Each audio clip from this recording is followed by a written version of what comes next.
Ayun na nga, kakagaling ko lang sa school. Inutusan kagad ako. Tulungan ko daw siya nilagay yung kanyang treatment oil.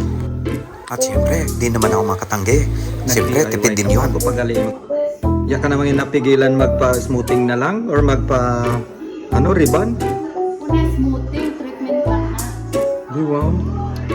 Oh, di ba yun? Galuwas pa naman oh. Ginawa mo pa akong bakla? Ano ba yan?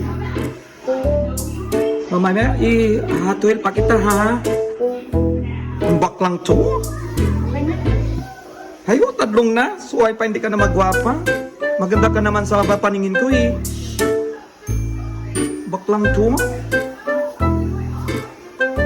Tiis ganda. Ako din tiis bakla.